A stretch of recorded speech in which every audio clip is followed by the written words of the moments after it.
it's Sandy talking to you from Crafter's Corner. Um, Apparently there have been some requests on our Facebook group that people want to see how to read a pattern and also how to do a classic granny square. So I've chosen 4 granny squares. I'll be doing a series of videos to instruct how to do these patterns. I've listed them all on our Facebook page. The first one is a classic granny square crochet pattern, and it's been posted on www.hopefulhoney.com. So you can go in and pick that pattern out of there and either follow along on your phone or laptop or print it off so that you've got a copy yourself. This is really a classic granny square pattern. So I thought I would use this. You don't have to change colors. You can change colors. So this says that you need a 5mm hook, but the hook that you use should be appropriate for whatever yarn you're using. So if you're doing this as a chunky project, use whatever hook is recommended. If you're doing a fingering weight or a lace weight, again, use whatever hook is appropriate. I'm using Bernat Premium, and they do recommend an H hook. Boy is the hook of my choice. But yeah, whatever you're using, that's great.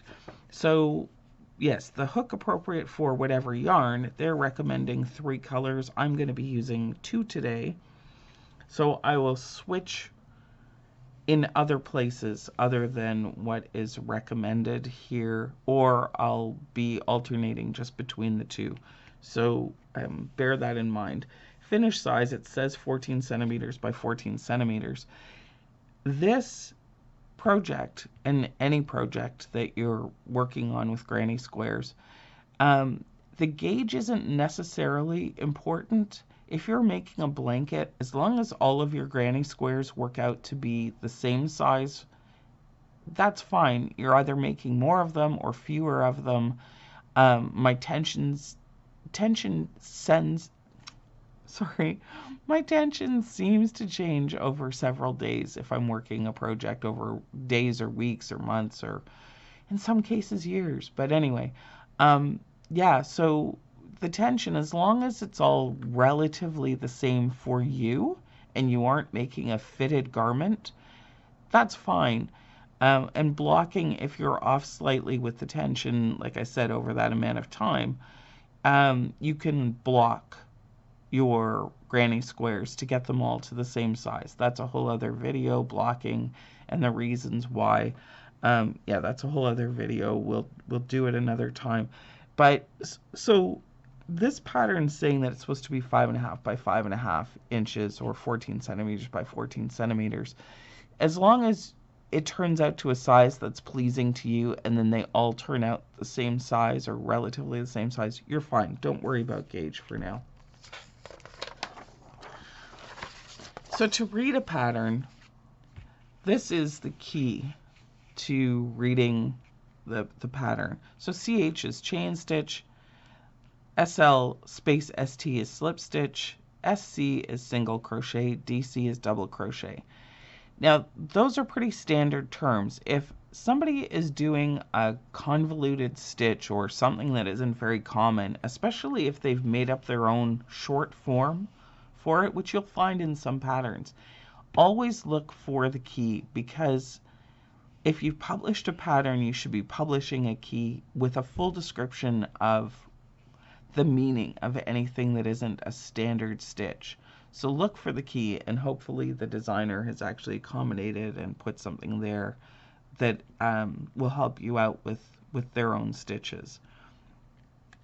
So this is a beginner pattern.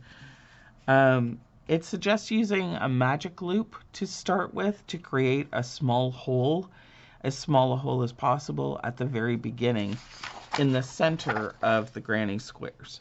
So I'm going to suggest doing chains instead, because the magic loop is difficult. It can come undone. I'll demonstrate that in another video. For now, I'm going to do just a few chains to create a hole to work into to do that first round. So back to the pattern. that setup magic loop, or in my case, the beginning chains that I'm doing to work into, is not considered to be a round. It's sort of a setup. So in order for me to get the yarn on the hook in the first place, this is how I do it. Make a loop around my fingers, take my thumb and forefinger, I shove the yarn through the hole and pick it up and tighten.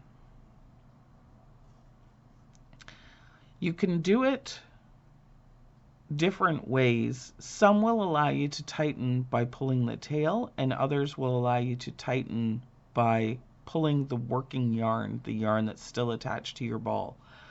I like to have it so that the working yarn adjusts my tension, because I have found if it's done with the tail, you can wind up tightening that knot and almost losing your first chain or two, or it comes undone. If it's your working yarn, you're constantly pulling on that and working it into stitches. So that initial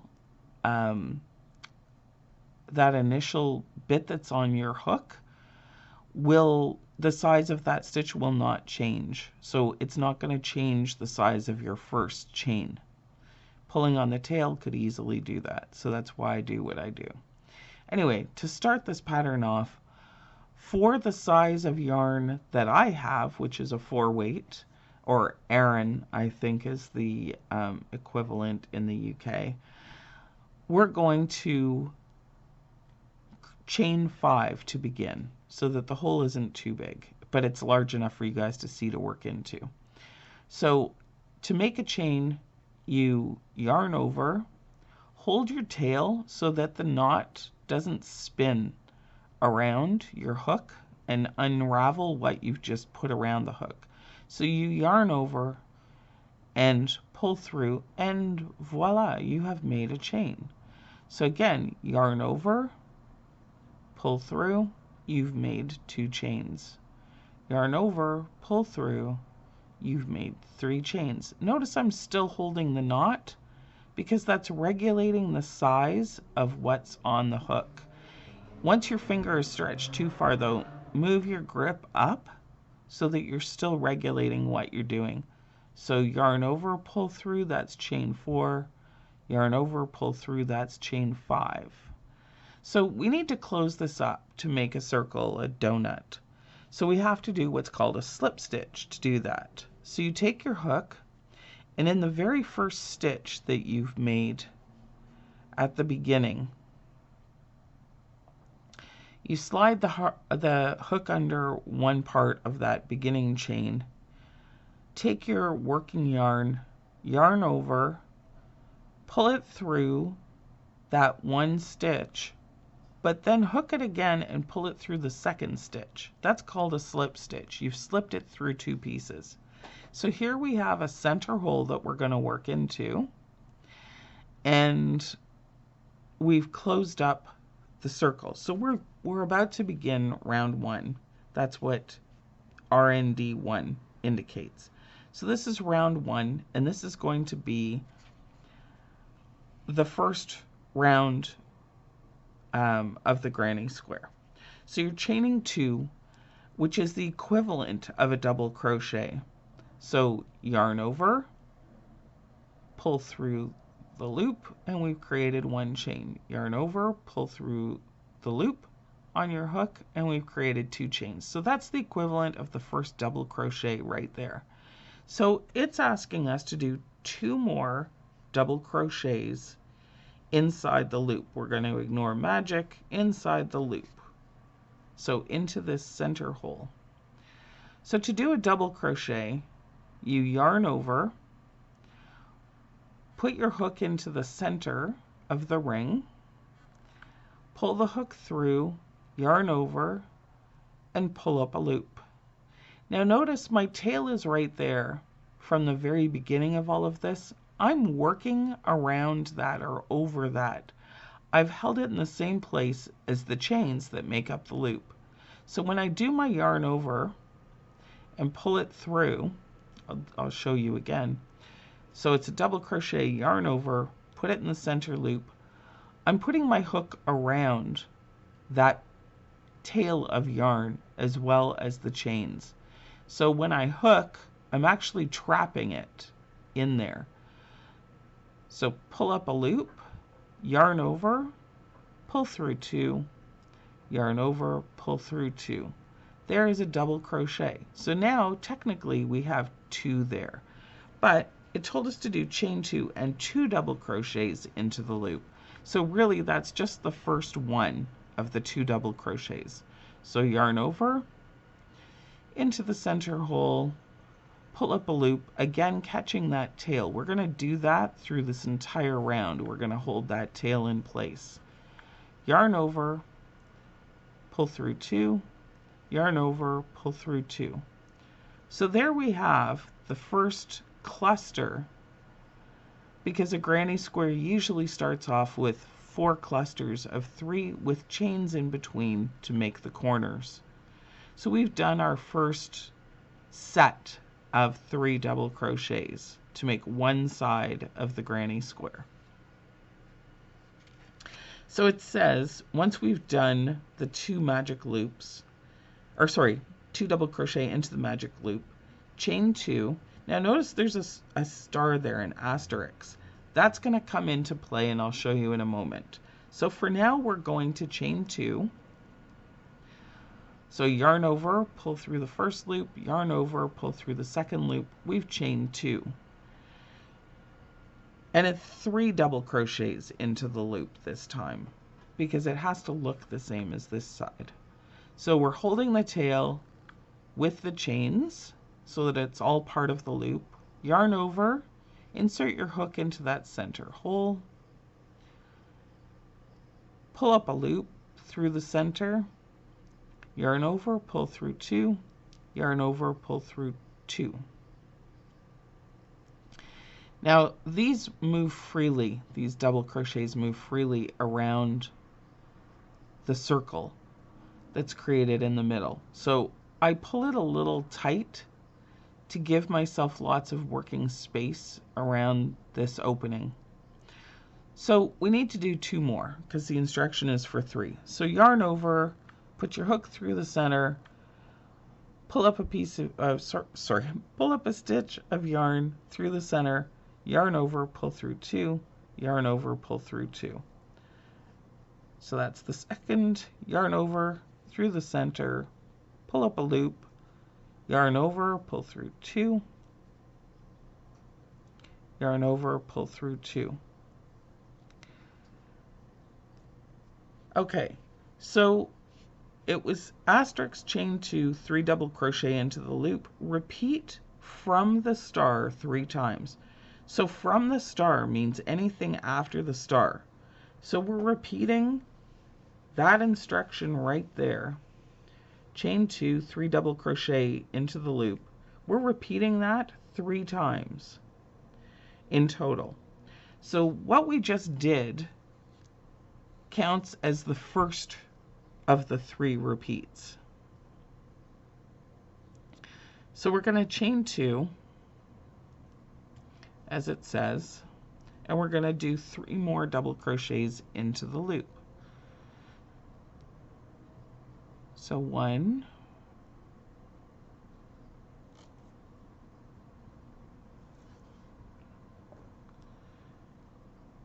2, whoops, 2,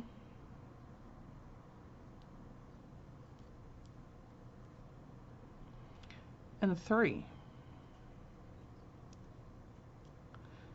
So as you can see, your stitches do travel around the loop. Take them and give them a yank back around, because you don't want stitches where you go through the hole piling up on top of each other. You want them to sit nestled side by side. So that's 2 of the 3 repeats that we were to do. So 1 more. We're going to chain 2 and do 3 double crochets into that center hole. 1, 2,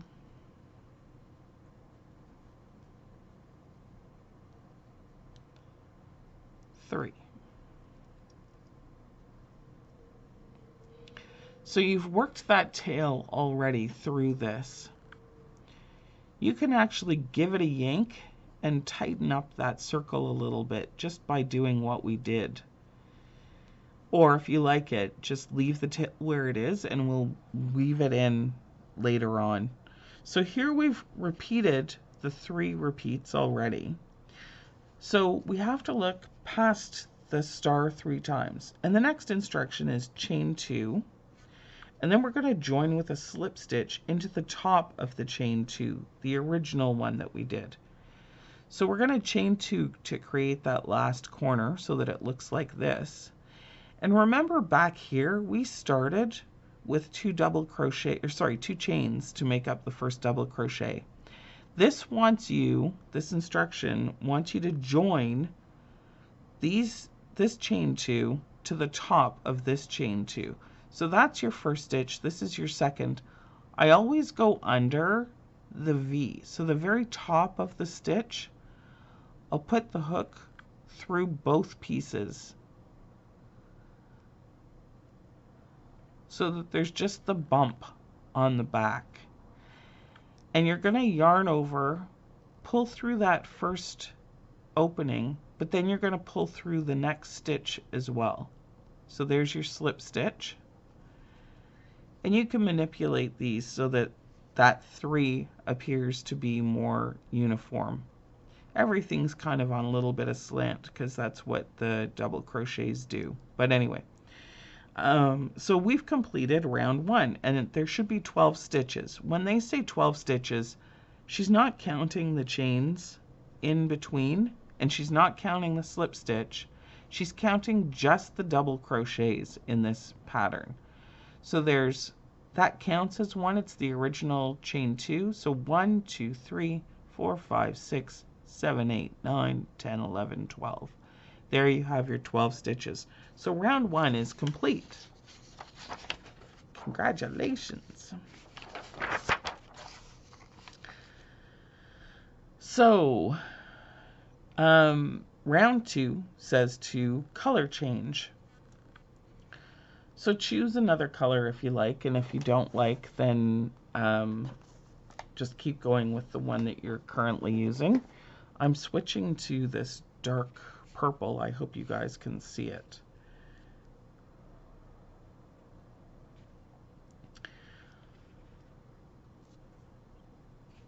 Okay, so it wants you to change to the new color and turn your work, so that she doesn't mean turn it this way.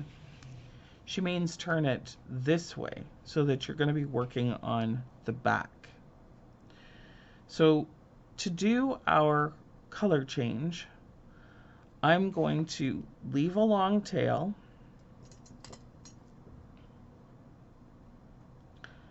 and snip it off, and then you want to close this off. So you're going to yarn over this brand new tail that you've created, pull it through the loop, but continue pulling it all the way through, and then tighten that down. So don't worry about these tails. We will weave them in later and I'll show you how to do that. So that is round 1.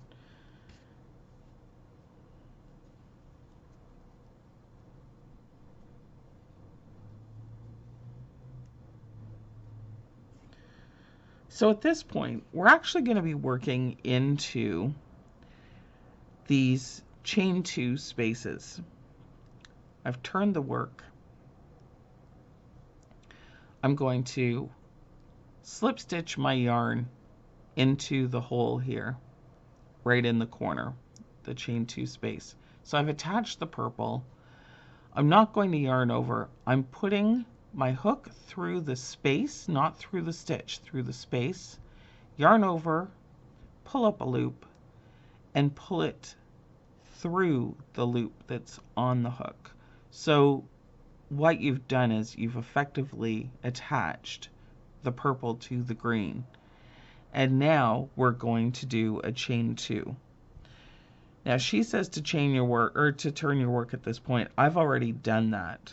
So I'm going to do the next instruction, which is 2 double crochet in the chain 2 space. So I've yarned over, I'm going into the space where the chain 2 was, I'm pulling up a loop, yarn over, pull through 2, yarn over, pull through 2. So that's the first. We need to make a second. I'm yarning over, putting the hook through the chain 2 space again, pull up a loop, yarn over, pull through 2, yarn over, pull through 2. So this is the first side of that corner. We've worked one side of it by doing this grouping. So at this point, we need to chain 2 to create a new corner, and we're doing 3 double crochet into that same space again. So the instruction is chain 2, and we're working 3 double crochets again into that same hole. We're just working on the new side of it to fill that in. So there's 1 double crochet, 2 double crochets, and 3 double crochets. So we've created a new corner here. We're making it bigger. We're at the next round out. So once that's completed, we've come across another star. So there's going to be instructions down here that indicate how many times we need to repeat from this star forward. So it's going to be 3 repeats because this is a 4-sided item and we need to get all the way around. So we're going to chain 1, and that's creating a hole to get past this section, this cluster of 3 down below.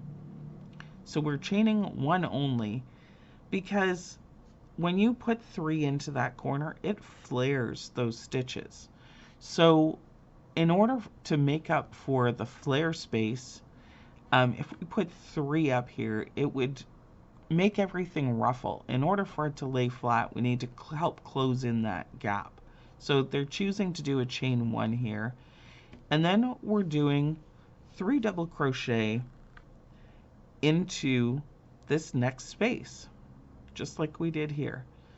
So yarn over into the chain 2 space, pull up a loop, yarn over, pull through 2, yarn over, pull through 2. Next one. And the next one. So we've done 3 double crochets. So again, that's one side of that chain 2 space. Now in the corners, we chain 2 to have enough give in the corner to come around nicely and not cup your piece of work. And we're going to do 3. So we've done the first 3, chain 2, and we're going to do 3 double crochet into the same chain 2 space again. So yarn over and pull up a loop, yarn over, pull through 2, yarn over, pull through 2, and do that 2 more times.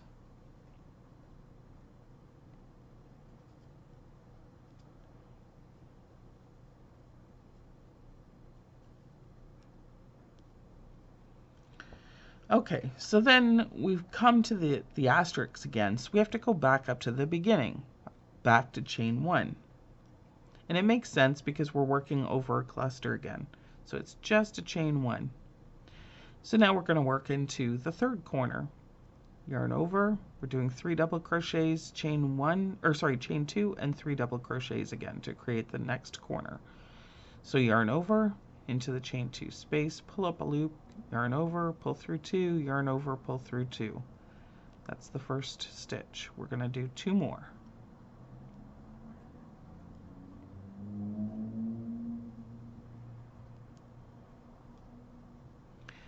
And chain 2 to make the corner. Move those around so we've got some space to work into again. Yarn over, pull up a loop, yarn over, pull through 2, yarn over, pull through 2, and 2 more.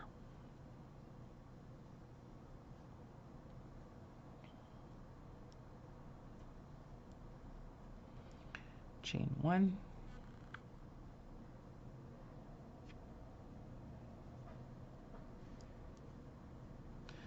and this is the third of the repeats that we're doing. It asked for 3, this is the third. 3 double crochet, chain 2, and 3 double crochet again.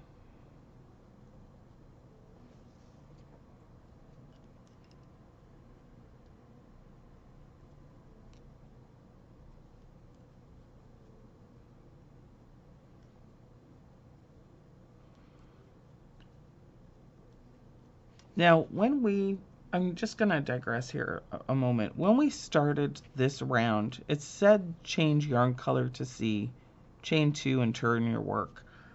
When you changed it, where I ended it off, I think she wanted you to change the color in the top of that stitch.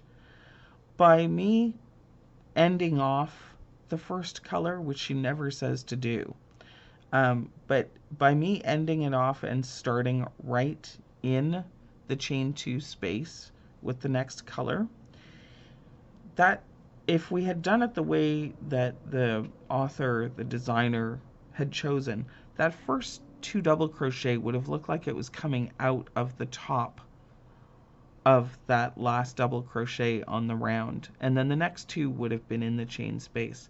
To me, this is a neater way of doing it. If you change colors, and if you're not changing colors, what I would suggest is slip stitching into the chain 2 space first and then do your chain 2 so that everything would be inside the chain 2 corner.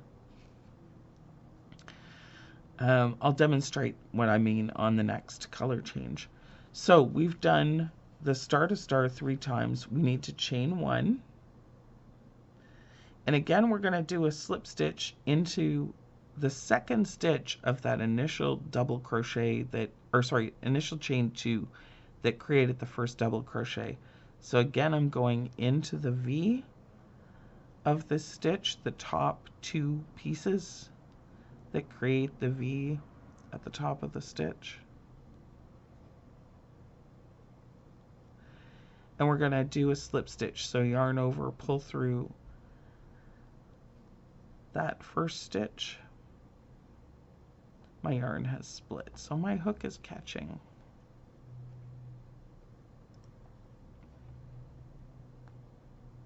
There we go. Okay. And then just simply pull it through that next stitch that's on your hook still. And again, the yarn split. Pull back. So pulling through the first part, pulling through the second part. And there we have it. That one's finished off. So we should have 24 stitches. And again, she means the double crochets. So 1, 2, 3, 4, 5, 6, 7, 8, 9, 10, 11, 12, 13, 14, 15, 16, 17, 18, 19, 20, 21, 22, 23, 24. Now, even as a seasoned crocheter, I will still, if I'm unsure of what I've done, or if I'm doing a large blanket or anything new, I do pay attention to that stitch count if the designer has been so kind as to put it at the end of each row. I will go back and double check just to make sure that that's what I've done right. And that way you can't get too many rows ahead before you figure out if you've made a mistake. You can frog back just to where your error is if you wind up with a different count. Now in this case, what I would have done if I had written this pattern was put 24 double crochets and 2, 4, 6, 8, 9, 10, 11, 12. I'd have put 12 chains, 12 CHs, as well as the 24 double crochets. So in this case, it's not quite as thorough as it could be. And this is the problem with reading written patterns. Every designer has their own style, their own way of doing things, their own things that they think of. This is why it's important to test patterns, and to test patterns with people who really are either at that skill level or a little below, so that where a seasoned crocheter might not question that, a beginner might say, but wait a minute, I've got the 12 plus the 24. I've got 36 stitches. What do they mean 24? And then you start thinking you've done something wrong. So if you're putting out a beginner pattern, I'd have had this tested by an absolute beginner to see what else needed to be added or taken away to perfect the pattern. Again, in the starting place for that color change, or even how to do a color change, I'd have demonstrated that. So we're going to flip the page. We finished round 2. And she wants you to change colors again. These pictures are not matching the part that we're on, so just ignore the actual photos that you're seeing here. So we're changing colors again. So I'm going to end off again. I'm going to take the piece, leave a long enough tail to weave in, cut it off, yarn over, and pull that entire tail all the way through the work. So there we have the end of that round. So once again, she's saying to turn the work. I'm reading a little bit ahead. I'm going to go ahead and do that now, and my chain 2 will be on the correct side for when I start. So for me, I'm going back to the green that I had. Now, all of these tails you might find confusing to look at while I'm working away here. I don't think I'm going to take the time to weave them in right now. I'll try and hold them out of the way so that you can still see what I'm working on, and then I'll show you how to weave all the ends in at the end. You can actually work over your ends, just like we did with that very first tail where we worked over it. You can work over the tails as well. I find they don't stay as well, but also you start, like if I was to do the purple, it would have to go underneath the purple. The green would have to go across the green. If you did the purple across that hole, you would see it, because nothing's been worked into it. That's actually a gap. So I usually leave the tails, I weave the same color into the same color, and the way I weave it, it's not going to come undone. When you throw this in the wash 10 million times, it's not going to come undone. So I'll show you later how to weave those in.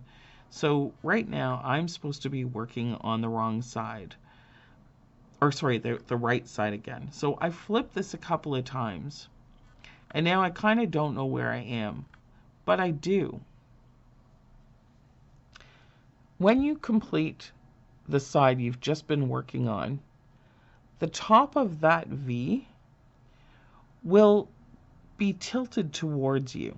So that is actually the front of that row. That's how we know. And if you flip it over, you can see you have a back bump further down, and you've got just the back loop of that last stitch. So this, it tilts towards you. This, everything is away from you, facing down towards the table. So we know now that we're on the wrong side, and she said to flip, so this is the side that we're supposed to be working on now. And the other thing I do, I try not to start and stop in the same corners all the time, because you'll find that all the tails are being woven in, and they'll create like a thick area of the granny square or of the blanket, whatever you're working on, if all the starts and stops are in the same place. So I'm going to spin this piece of work so that I'm at the opposite side for when I weave in. It's going to sort of even out where the thicker parts are from weaving. So again, I'm going to attach the new yarn, the new color, to my hook, do a slip knot, tighten it up. I'm generous with my tails. I know there's some yarn being wasted that way, but I do like to weave in a fair amount of my yarn. And if you cut off just a stubby bit, you don't have the opportunity to do that. If you're playing yarn chicken and it winds up that way, it winds up that way, and you've got to just, hope that it weaves in nicely. But if you have a choice, leave a decent size. This is about 5-6 inches right here. So once again, we're changing colors. We're going into the chain 2 corner. This is only a chain 1 space on the edges, on the actual flat sides of this granny square. So it's the chain 2 corners that we're working into right now, that we're starting with.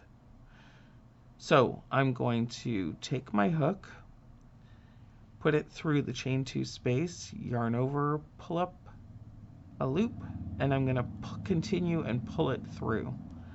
So I've slip stitched the new color on. Now I'm going to chain 2 like it says. It says turn your work, so we've already done that. And I'm doing 2 double crochet into the, oh, beg your pardon, I've attached it in the wrong spot. Now she wants you to do it into the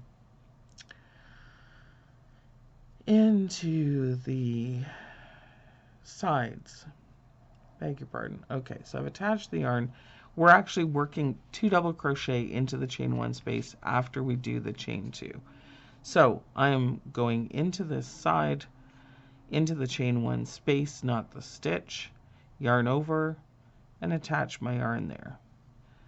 Chain 2, and we're doing 2 double crochets into that chain 1 space. So this is a little tighter, but it's meant to be, because again, it's going to make these double crochets flare out, so they'll meet at the top for the next one. So there's the equivalent of 3 double crochets, the chain 2 and 2 more double crochets. So that's what we've done as the first line of round 3. Now we've got another star. So again, this is going to be something that we repeat over and over.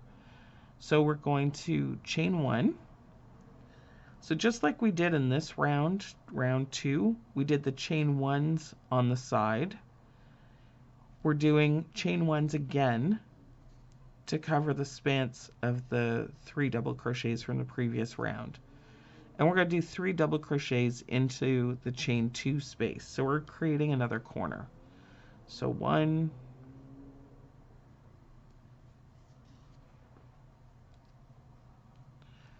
2, 3.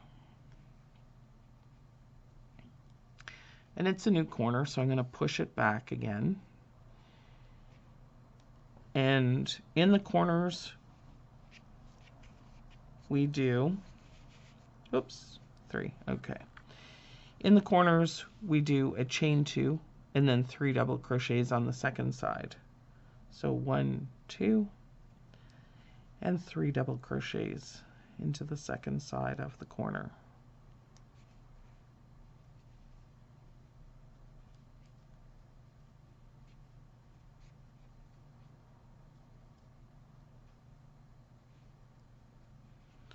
We're going to do a chain 1. That's what it indicates here. And 3 double crochets into the chain 1 space of the previous round again. So yarn over into the chain 1 space, drop a loop, yarn over, pull through 2, yarn over, pull through 2. And we're doing that 2 more times.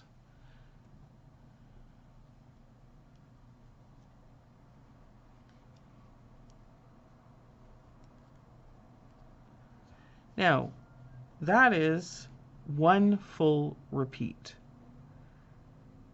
We've made the 3 double crochets into the chain 1 space. So we have to go back up to the star, and the first instruction is chain 1.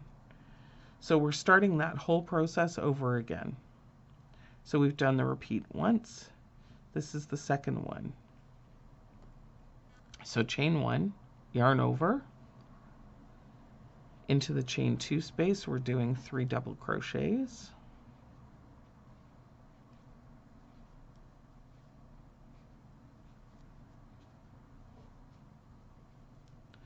We're going to chain 2, yarn over, back into the chain 2 space, we're doing another 3.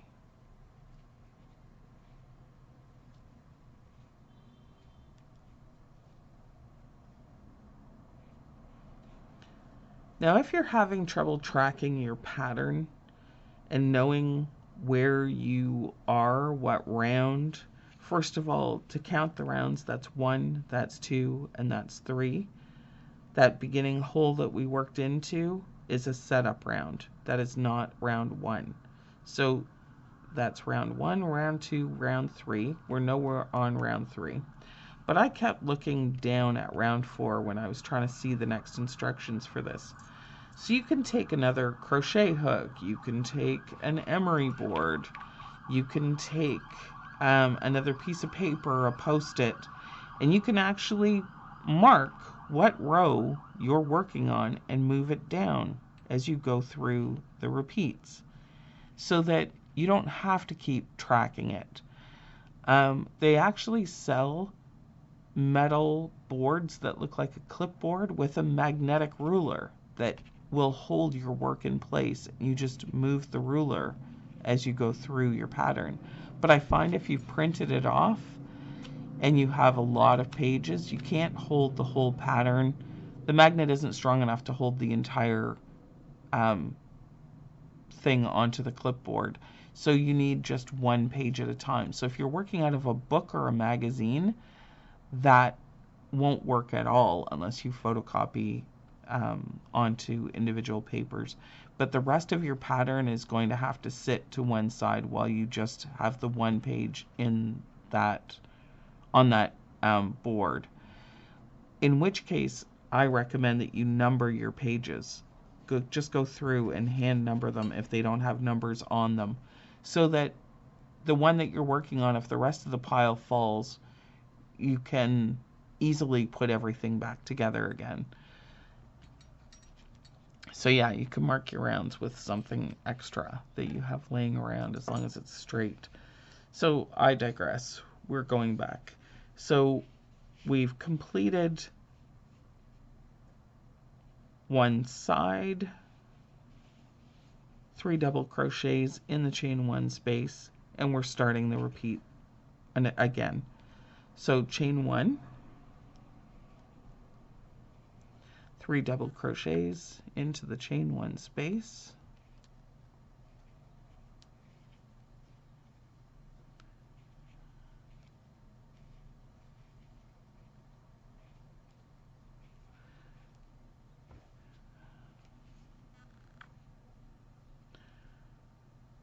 okay, and we're going to chain 1 again.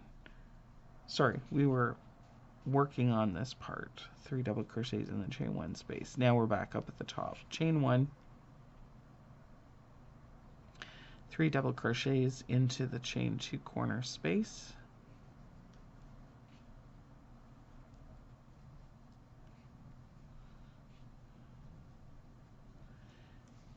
we're in a corner, so we're chaining 2. And we're doing 3 double crochets back in to the same chain 2 space.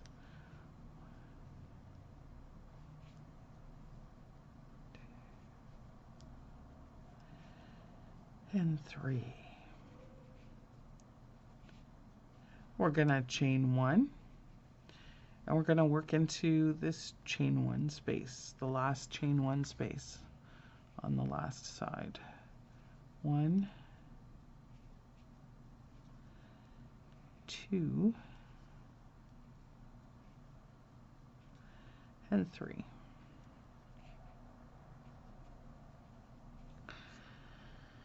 So we've repeated this 3 times. We've gone around the better part of 3 sides and across the fourth. So we're doing something different here. We've finished the 3. So we're carrying on. So it's another chain 1, and it's the instructions for the last corner. So 3 double crochet, chain 2, 3 double crochet.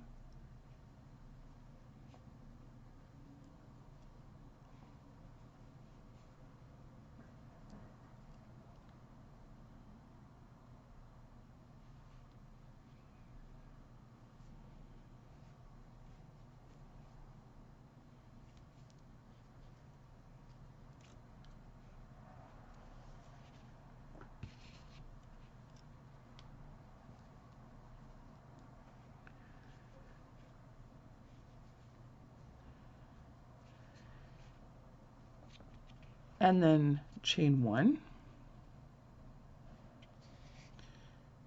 We've finished that corner. Yeah, we're down here. Chain 1. It says 3 double crochet in next chain 1 space. That's where we started. So we're actually chaining 1 and joining with a slip stitch into the top of chain 2. So here is my first stitch. This is my second stitch. I'm going to do a slip stitch and join it in here. I think that's an error in the pattern that she's saying to end in the center. Oh no, once again I'm looking at round 4. We do have the correct number for up here. See, you're seeing all the mistakes anybody can make after I was just talking about marking. And I'm not going to edit this video, not because I'm lazy, but because I want you to see how easy it is to make mistakes and not follow a pattern properly. I'm trying not to discourage you. It sounds like I'm discouraging you, but I'm really not. I'm just saying be kind to yourself and gentle, because, you know, stuff happens. So we're yarning over and we're slip stitching these two together.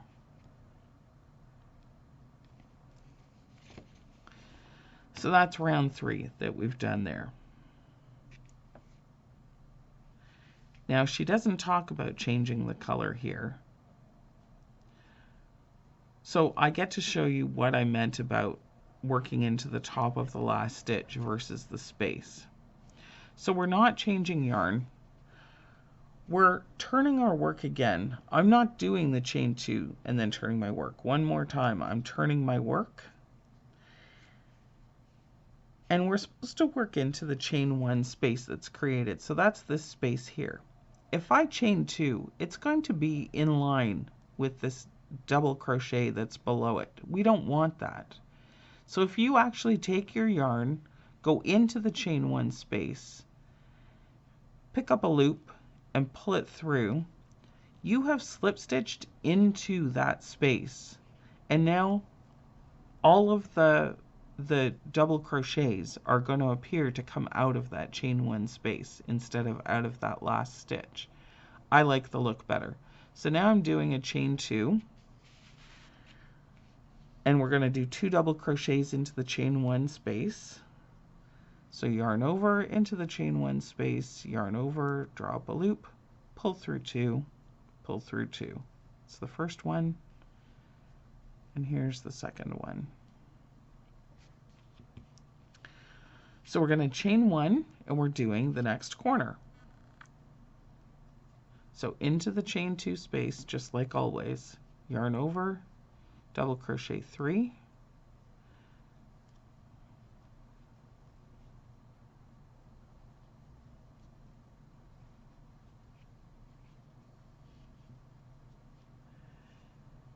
chain 2,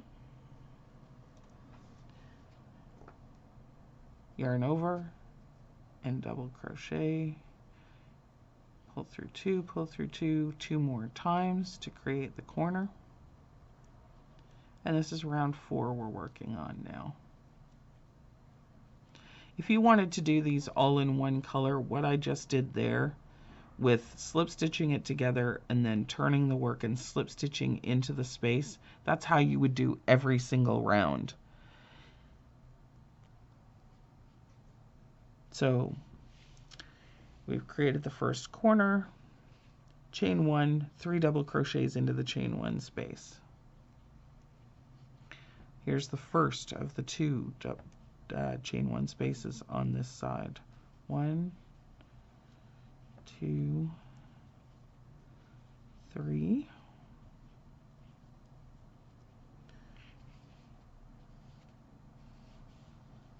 And we have to chain 1 and do 3 double crochets into that next chain 1 space again. So chain 1 and 1, 2, 3.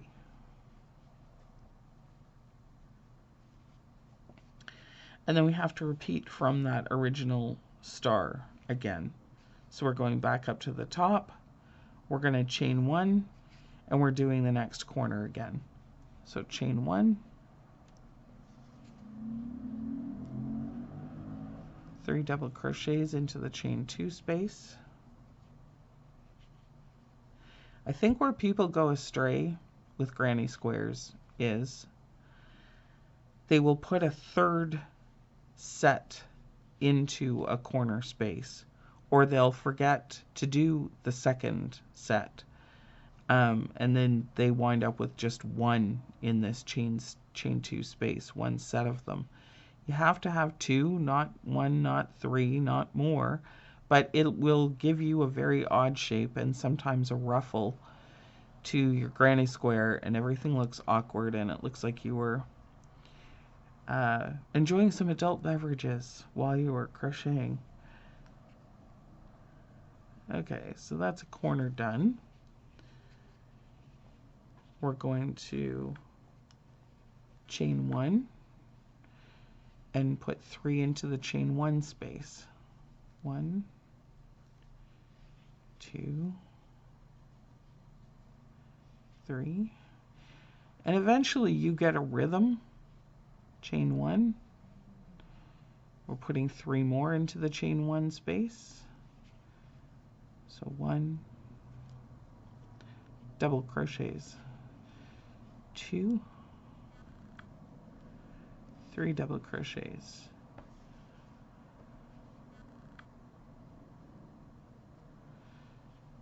and we found ourselves back at the next corner, but we aren't working the corner yet, so it's still 1 chain only to get us into the corner.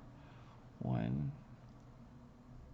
And that's the other thing. If you start forgetting the chains in between, it will skew the width of your project, because the next round, if you don't fix that, the next round will start really squishing these sets of 3. There won't be enough space, and it'll come to a very distinct point if you haven't left at least the chain 1 in between. All of these things can change the shape of your granny square. So the second half of the corner after we chain 2, 1, 2, 3. Some granny squares will call for more than just 3. They'll call for more chains in between. Some call for triples. You know, it all depends on what the actual pattern is. For now, we're just following this one. So yarn over and chain 1 again, and we're doing 3 into the next chain 1 space. 1, 2, 3, chain 1, and again it's another single space, so we're going to do another 3. 1, 2, and 3. We're going to chain 1 to get us over to the next corner. Yarn over and do 3 double crochets.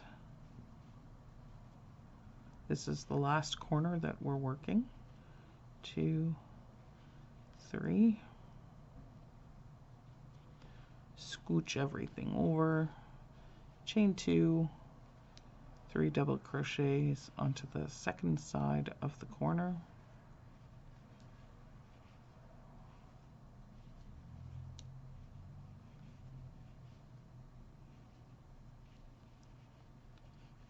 chain 1, and that's a chain 1 space again, so we're going to do 3 double crochets in there.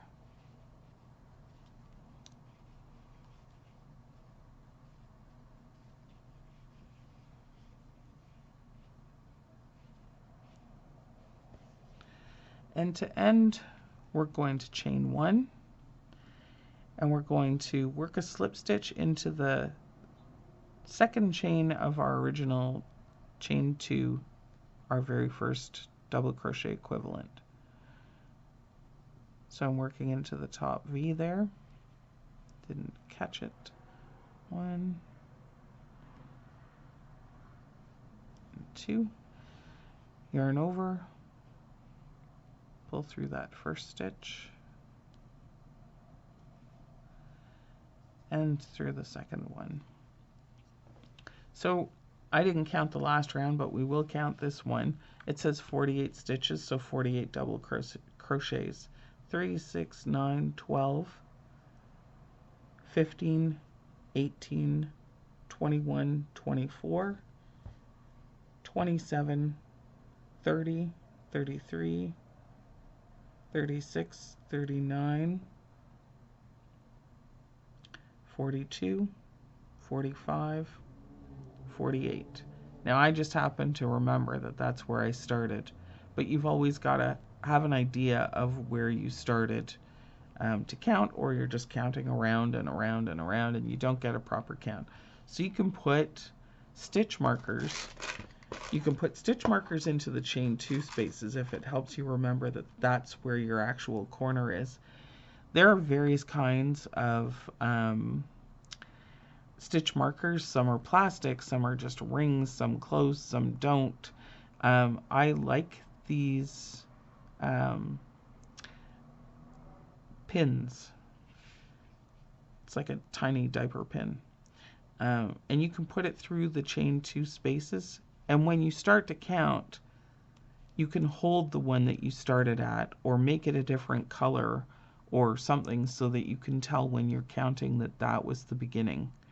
So, or if you chose to, so that you could more easily detect the ones on the sides with the 1 space, you could use these in all of those chain 1 spaces instead, as just a way of keeping track of, hey, that's not a corner. But I think marking fewer of them is easier and putting it actually in the corners where you need to make a corner. That way there's 4. And you know you need to do the chain 2 in between. So that's the end of round 4. Now the bonus about granny squares is you can make them any size you want. So you could do 2 rounds and end it there. So far this is 4. If you think that's a decent size, then make it to that size.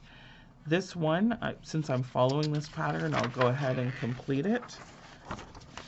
Sorry, didn't mean to hit the camera. So now we're starting round 5. And she's gone back to the second color that we used here. So I'm going to end this off because I'm changing entirely again. Yarn over, pull the tail all the way through, and tighten that knot down. So read ahead. Again, she wants you to turn your work. Boom, turned. I don't want to start and stop it in the same space, so I'm turning to an open side for me. And it's the center one that we're going to start in. The center, there are 3 chain 1 spaces. You've got your 2 corners here. You've got 2 chain 1 spaces there, and that's the center one. This is the one we're going to work into again. So I'm attaching the yarn, doing a slip knot onto the hook. I'm going into that middle chain 1 space and pulling up a loop and basically slip stitching the yarn onto the work. There's many methods of doing that. That's just the one that I'm using for you today. So we're going to chain 2 and do 2 more double crochets into that chain 1 space. So chain 2, 1 double crochet, 2 double crochets, and we're coming over to another chain 1. So we're going to chain 1,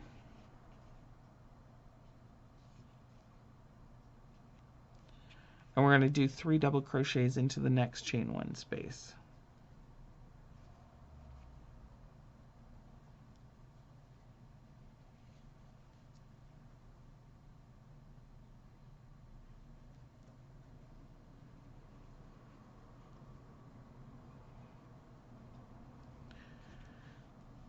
Okay, so we're coming into another corner, but we're not there yet. So we're chaining 1 to get to it. And we're doing 3 double crochets into the chain 2 space.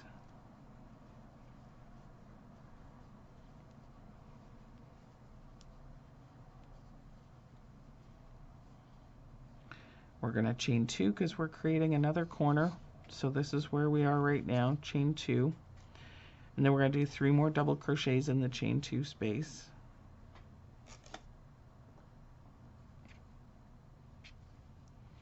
One,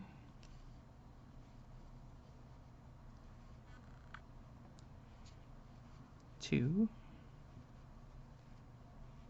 and 3.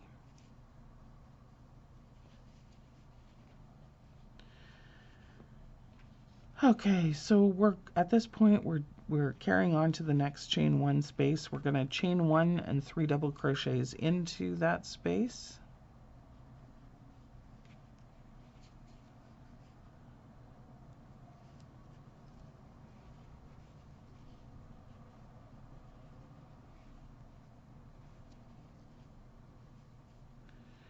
We're working into another chain 1 space. So chain 1 again.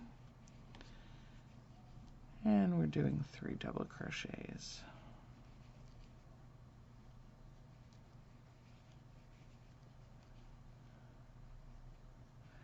Chain 1, working into another chain 1 space, so another 3 double crochets. See there, that left a really big loop up at the top.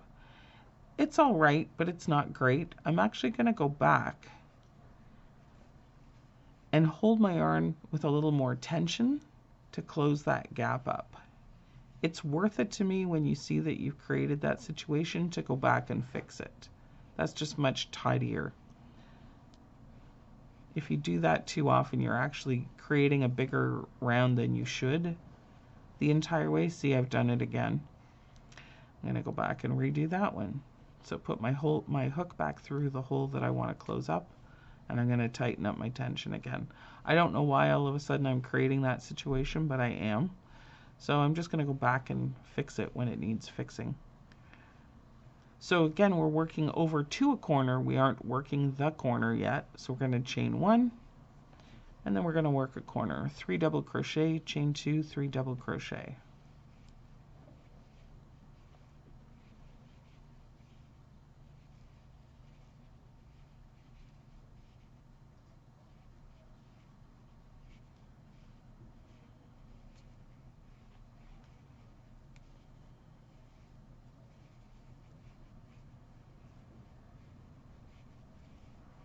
Two and 3, and chain 1 to get over to the chain 1 space, 3 double crochet.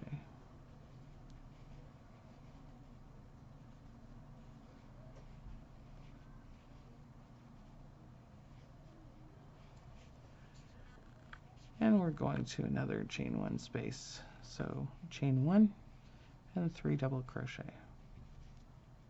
You're getting it? I know you are.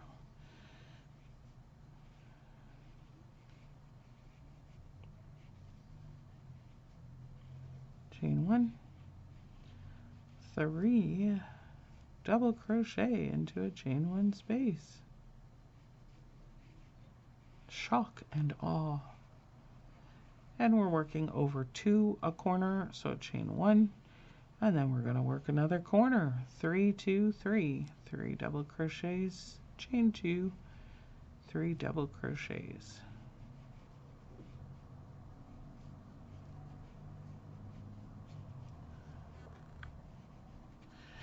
So it's the same on every single round. It's just the number of chain 1 spaces you have and you're filling in. But it's exactly the same stitches. Every corner is the same and you should only have 4. Every side is the same, just the different number of repeats. So we're going to a chain 1, so we chain 1. And then we're doing 3 double crochets again.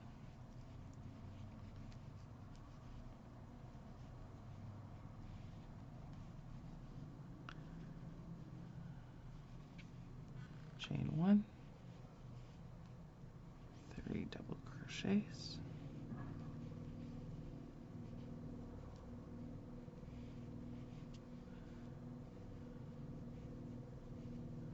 Chain 1, 3 double crochets.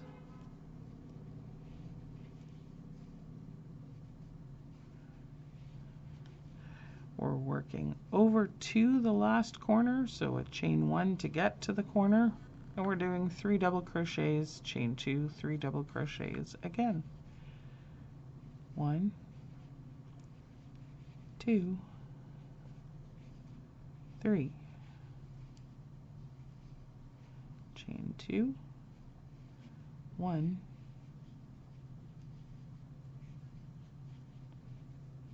and 2,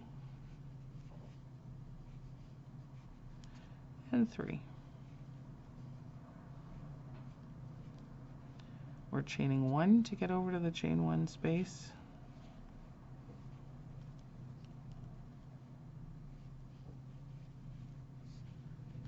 And 3 double crochets in that space. Chain 1, and we're going to slip stitch it just like all the other rounds to the second chain of the original chain 2. That's the substitute for our first double crochet. So yarn over and pull through the first and then the second. And that is our granny square. It says you should have 60 stitches, fasten off and weave in all the loose ends. So I'm going to start to count where the hook is still attached. 1, 2, 3, 4, 5, 6, 7, 8, 9, 10, 11, 12, 13, 14, 15, 16, 17, 18, 19, 20, 21, 22, 23, 24, 25, 26, 27, 28, 29, 30, 31, 32, 33, 34, 35, 36, 37, 38, 39, 40, 41, 42, 43, 44, 45, 46, 47, 48, 49, 50, 51, 52, 53, 54, 55, 56, 57, 58, 59, and 60. So we do have the correct number. When you're counting, especially if you're counting in threes like I did on an earlier round, make sure you're actually looking and not just saying 3. There actually has to be 3 in the cluster. Every single stitch should be addressed with your eye. You should look at every single stitch to make sure that you do in fact have the correct number and you aren't just saying the number out of repetition or mindlessness. So she says at this point to snip off. Now the reason that I counted before I took the hook out is in case I had any mistakes or any changes.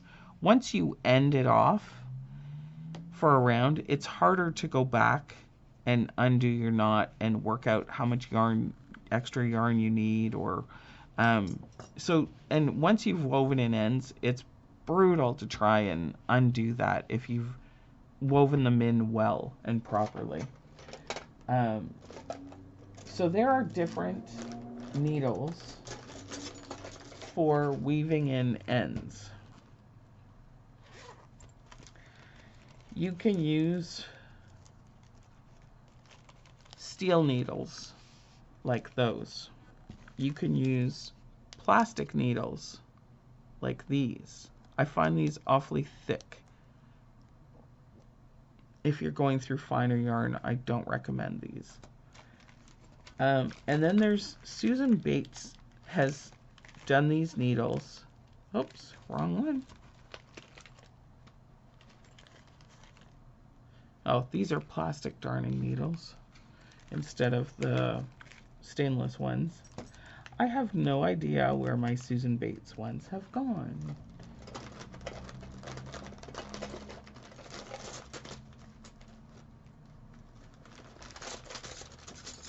Yeah, I really don't know.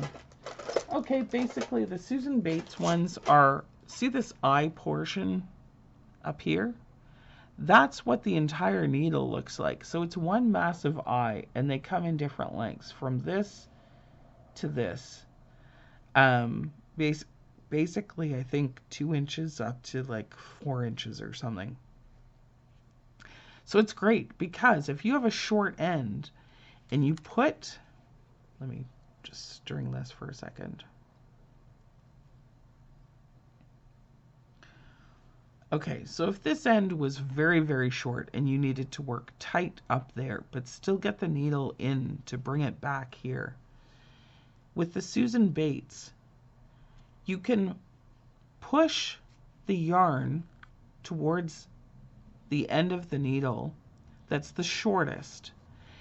And then if that ended there, you could then take that needle hanging on to the rest of the eye back here and put it into that very next stitch and push it through. And then the yarn slides and you wind up pulling it through. It allows you to start to weave in very tight to where you've ended off the yarn. They're extremely handy. I don't know that I've demonstrated that properly or not. I'll find them and I'll do another video showing the needles that you can use. So the finer the yarn, the finer the needle should be to do the weaving in. But these are the smallest ones that I tend to work with unless I'm doing something with a lace weight or like a 0 weight. So I always choose the one with the sharp end, and I'll explain why in a minute. So to weave in an end, you thread your needle. Make sure that you have, if it's like 8 ply, 4 ply, make sure you have all the plies inside the eye of the needle. So what I do is, especially when it's the edge and you know you're going to be joining, you don't want to take your tail and weave it back and forth through those top stitches, and then when you go to do slip stitches or however you're going to attach this square to the next square, you don't want to be going through all that thickness of this gone back and forth a few times. You want a clean stitch to be able to attach into.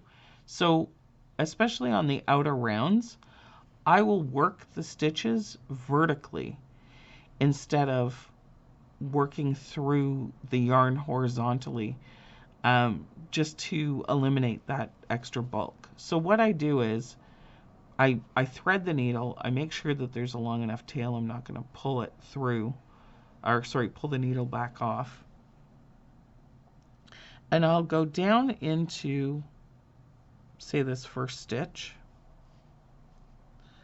Now you don't want to shorten the stitch, so when you pull this, hold the stitch you're working into and pull the yarn down snug, but only to the top of that stitch. And then I will work into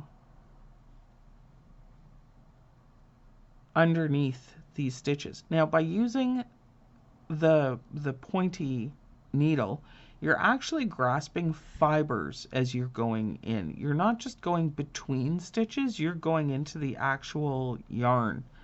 So you want to poke it through sharp and bring it out clean so that you aren't splitting the actual stitch that you're looking at. Go clean underneath it and draw your yarn through. Again, so that it's snug, but don't pull and tighten everything. So you take the yarn again. Now in order to make sure that you don't back out the stitch that you just created, you want to go into another area and maybe split through some of that yarn that's underneath this set. So if you've created a new space, and when you've got your thumb or your finger on the back, you're making sure that you can't feel the needle. You don't want to split it here and create like a stitch going over when you come back through again. You actually want to be going through that set of stitches, and everything will be nicely covered on both sides without having this visible. So I'm going into the yarn, the green yarn, and I'm actually splitting what's in there. And again, making sure that I poke through at the end, but not splitting the purple again. So that's the second pass, and I'm pulling it just two without over tightening. And I'm choosing yet another little area in there to split the green, but come out the other end clean. No needle on that side, no needle on that side. Everything is hidden. Once you've passed through something 3 times, that's not going to come undone. So effectively, you could wash this 1,012 times, and the rest of the blanket might fall apart, but that end is not going to unweave. You can do a 4th if you want, but you don't want to do too many, or it makes this a really thick, bulky spot. So pull through again, and then I snip up close without cutting the yarn underneath. You're just cutting that strand off as close to the edge as you can, and then work your yarn so that you cover up that little bit that was just left over sticking out. So that's your first end that you've woven in, but now we have all these others to do as well. So we can't work this back through the same area that we worked the last tail, or it will all look too bunchy. So what I'm going to do is thread this needle,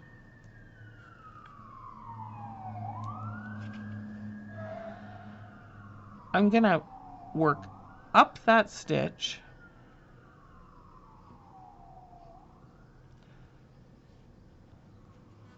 and across underneath the chain 1 space and come down this next stitch through the center of it. Again, no needle showing and no needle showing. I'm going to come down and through so that I can weave it through the bottom of this set of 3 stitches. So again, I'm pulling so that it's just so. You don't want to leave a loop exposed. You want it pulled down in with no extra danglies, and weave it back and forth through the green in the middle of that set of stitches, and 3 or 4 times again.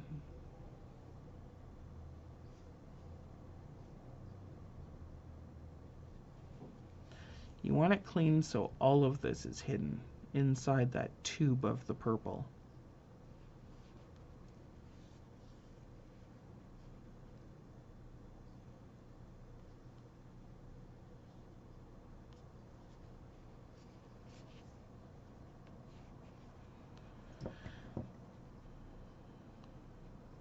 And again, cut off. These tails can be used as hair or something if you're doing amigurumi. There's lots of uses for a tail that's at least that long. We're going to go into the center, and I'm going to show you something here, because you don't need to watch me weave in all the others. I've shown you 2 now. But the center is something different. So we didn't do the magic circle. If we had done the magic circle, we could close this gap down to nothing. But by doing the chains and then leaving a long tail and having worked over it, we can actually use this the same way and pull that in a little bit to make that hole smaller. When you're weaving in a center, it's essential that you go back and forth many times around the circle. So here, I'm going to carry on. You can see the direction that it came out. I'm going to carry on going around the circle for a few more stitches to sort of close up that gap.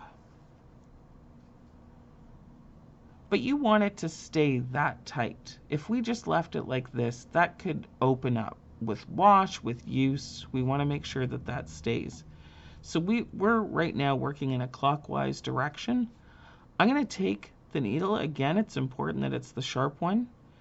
You're going to go underneath these stitches into sort of that thick center core where the chains are, and you're going to weave back through that center.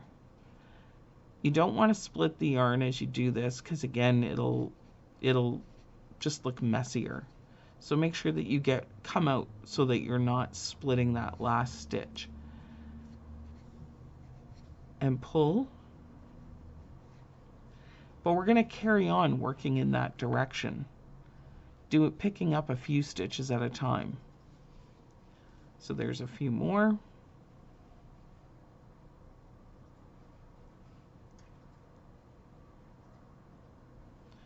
And there's a few more. We're not going to stop there. We've been working counterclockwise. Now we're going to work clockwise again. That number 3. That stuff does not undo. So again, the sharp needle, we're coming up between pieces of yarn there, not through them.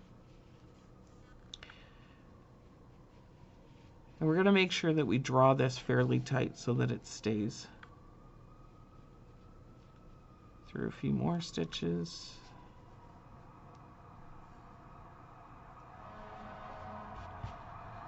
So we've worked that in 3 different directions. Actually 4, including the first one that we did. No, that was 3. Sorry. Anyway, snip it off. I'm going to fix these up and weave them in.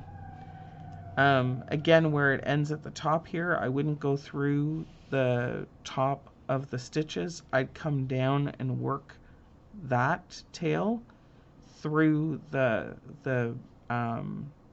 3 that go around the chain itself underneath. It's just a thicker area to work through. You don't want to build up the tops of each of these. You want that tidy. But down here you can hide those tails. So go back and forth 3 times. Take this down through the stitch and then go through 3 times and then snip that off. And so you would do that for all of them. But the center is the most important. To work forward and backward and forward and backward, I do it at least 3 times. Sometimes I do more. If you do the magic circle, that's even more crucial that you do the around and around, back and forth, because you need that tight, tight, tight. That will undo in the wash when you least expect it.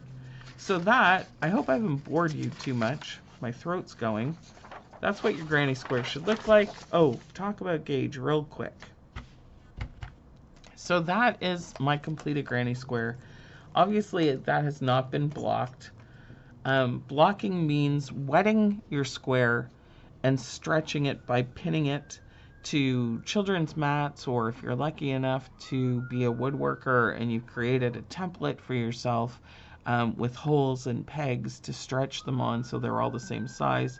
What you need to do is measure it square onto some kind of mat that you can stick a pin into and stick a pin in it. Either having previously soaked the work and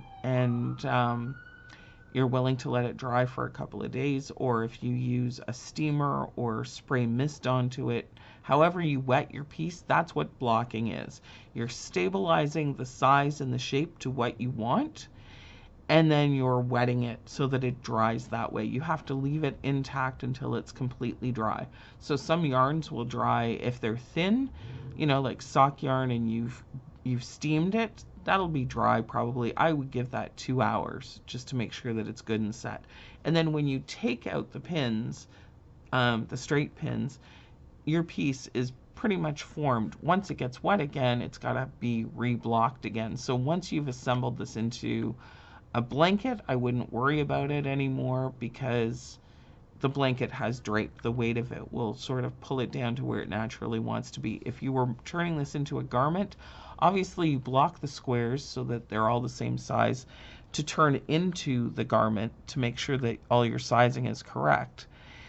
But then once it is a garment, and you've washed it, you would just lay it flat on some kind of drying rack with a mesh, hopefully, or lay it on a folded up towel in the shape and the size that you want it to be and let it dry. Once again, just like you would block the square, the individual square, you're suddenly blocking the entire garment. Now, whether or not you pin that into the shape you want or just lay it down and let it dry, that's up to you. But in any case, that's what blocking is. So we're going to measure this and see how close to gauge I was. I was not using the same yarn she used. So she said 5.5 inches.